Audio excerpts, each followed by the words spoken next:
Hi friends, welcome to evergreen tribe. இன்னைக்கு வந்து எங்களுக்கு ஸ்னோய் டே. நாங்கள் வந்து பாஸ்டன் சப்பர்ப்ஸில் இருக்கோம். வெதர் வார்னிங் வந்து 20 இன்ச்சஸ் ஸ்னோ வரும்ன்ட்டு போட்டிருக்கு எங்களுக்கு. யூஸ்வலாக வந்து ஃபியூ இன்ச்சஸ் தான் இருக்கும். இது வந்து ஸ்னோ ஸ்டாம் வேறு ஸ்டேட்ஸ்லேருந்து அடிச்சிட்டு இப்போ இங்கே வந்திருக்கு. ஸோ அதுக்கு தான் நாங்கள் ப்ரிப்பேர் ஆகிட்டு இருக்கோம்.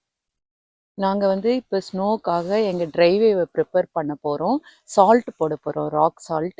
அது ஏன்னா அப்போ தான் பாட்டம் லேயர் ஆஃப் ஸ்னோ வந்து ஆம், உங்களுக்கு வந்து ஐஸ் ஆகாமல் இருக்கும். ஸ்னோ வந்து ஷவல் பண்ணுறதுக்கும் ஈஸியாக இருக்கும். ஸோ அதனால இப்போ அதை பண்ண போகிறோம். இங்கே ரொம்ப குளிராக இருக்குது. 10 டிகிரி ஃபாரன்ஹீட் இருக்குது, -12 டிகிரி செல்சியஸில் இருக்குது. ரொம்ப குளிராக இருக்குது. இப்போ டிரைவே ஃபுல்லா சால்ட் ஸ்ப்ரெட் பண்ணியாச்சு. இதே மாதிரி வெளியில ரோட்ல, பெடஸ்ட்ரியன் பாத்லாம் கூட சால்ட் போட்டு வைப்பாங்க. அது வந்து லோக்கல் கவர்மெண்ட்டோட ரெஸ்பான்சிபிலிட்டி. வீட்டுக்கு போயிட்டு டீ குடிக்கலான்னு உட்காந்தா ஒரு சர்ப்ரைஸ் கிடச்சிது. எப்படி ஓடி வந்தது? நம்ம சால்ட் போட்டு 2 ஹவர்ஸ் ஆச்சு. அதுக்குள்ளே பாருங்க எவ்வளோ ஸ்னோ இருக்கு பாருங்க. இன்னும் போக போக நிறைய ஸ்னோ வரும் அண்ட் டெம்பரேச்சரும் கம்மியாயிட்டே இருக்கும்.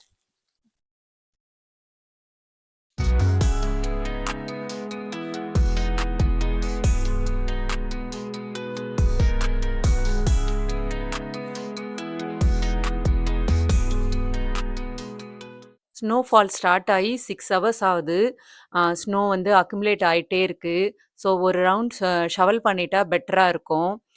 நம்ம வீட்டுக்குள்ள இருந்து வெளில ஸ்னோ பார்க்கறதுக்கு ரொம்ப அழகா இருக்கும். அத ரசிக்கலாம். ஆனா வந்து இந்த ஷவல் பண்றது தான் ரொம்ப டிஃபிகல்ட்டான பார்ட். ஏன்னா, என்னதான் நம்ம கிளவுஸு, பூட்ஸ் போட்டிருந்தா கூட ஃபிங்கர்ஸ், டோஸ் எல்லாம் எரியும். இந்த குளிர்ல நம்ம உடம்பு வந்து மெயின் ஆர்கன்ஸ வார்மா பார்த்துக்கும். ஃபிங்கர்ஸ், டோஸ்ல பிளட் ஃப்ளோ கம்மியா இருக்கும். அதனால தான் ரொம்ப கோல்டா ஃபீல் ஆகும். ஃபேமிலியா சேர்ந்து நாங்க எல்லாரும் ஷவல் பண்ணோம்.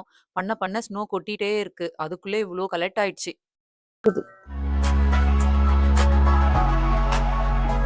10 மணி ஆகுது, இன்னும் இருக்கு ஸ்னோஃபால். நாளைக்கு மார்னிங் வரைக்கும் இருக்கும் போல இருக்குங்க. ஃபேஸ் மேலே கொட்டுது. இந்த லைட்ஸ் பாருங்க.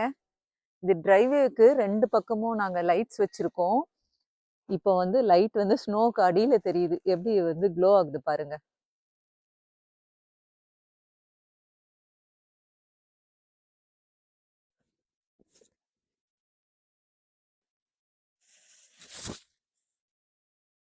ஸ்டார்ம் முடிஞ்சிச்சு. இது நெக்ஸ்ட் டே மார்னிங். எவ்வளோ இன்ச்சஸ் ஸ்னோ இருக்குன்னு நம்ம பார்க்கலாம். அரவுண்ட் 16 இன்ச்சஸ் ஸ்னோ இருக்கு. ரோட்ல இப்ப தான் ஸ்னோ ப்ளோவ் பண்ணிட்டு போனாங்க. உங்களுக்கு நான் காட்டுறேன். ஸ்னோ ப்ளோவ்னா என்னன்னா, ட்ரக்ல வந்து ஸ்னோ புஷ் பண்ற மாதிரி ஒரு அட்டாச்மெண்ட் இருக்கு. அ அத யூஸ் பண்ணி இந்த ரோட்ல வந்து சைட்ல 2 சைட்லயும் வந்து சேர்த்து விட்டுடுவாங்க ஸ்னோவ. அது சின்ன மலை மாதிரி இருக்கும். சைட்ல ஒரு வீடியோ இருக்கும். அதுல நான் காட்டுறேன் உங்களுக்கு. மறுபடியும் ஷவல் பண்ண ஆரம்பிச்சுட்டோம். ரொம்ப கஷ்டமா இருக்கு. அகைன் அக்குமுலேட் ஆயிடுச்சு ஸ்னோ. அதனால பண்ண வேண்டியதா இருக்கு. 2 தடவ பண்ணதால ஓரளவுக்கு மேனேஜ் பண்ற மாதிரி இருக்கு. இல்லன்னா இன்னும் கஷ்டமா இருந்திருக்கும். வீட்டுக்கு ஃப்ரண்ட்ல பார்த்துட்டோம். இப்ப வீட்டுக்கு சைட்லயும், பேக்லயும் எவ்வளோ ஸ்னோ இருக்குன்னு பார்க்கலாம். இங்க ஃப்ரண்ட்ட விட ரொம்ப டீப்பா இருக்கு. 20 இன்ச்சஸ் மேல இருக்கும் போல இருக்கு. போக போக எனக்கு நீ அளவுக்கு வந்துரும் போல இருக்கு. கால தூக்கி வைக்கிறதே ரொம்ப கஷ்டமா இருக்கு. நான் ஃப்ரண்ட் சைடே ஃபோக்கஸ் பண்ணிட்டே இருந்தேனா, கவனிக்கவே இல்ல. சடனா என் டாட்டர் ஒரு தள்ளு தள்ளிட்டா.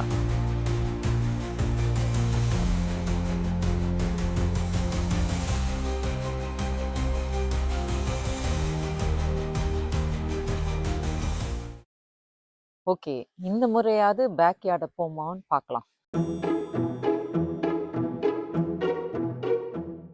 நம்ம வீட்டுக்கு பின்னாடி வந்துட்டோம். இங்க வந்து அனிமல் பிரிண்ட்ஸ் ஸ்னோல தெரியுது பாருங்க.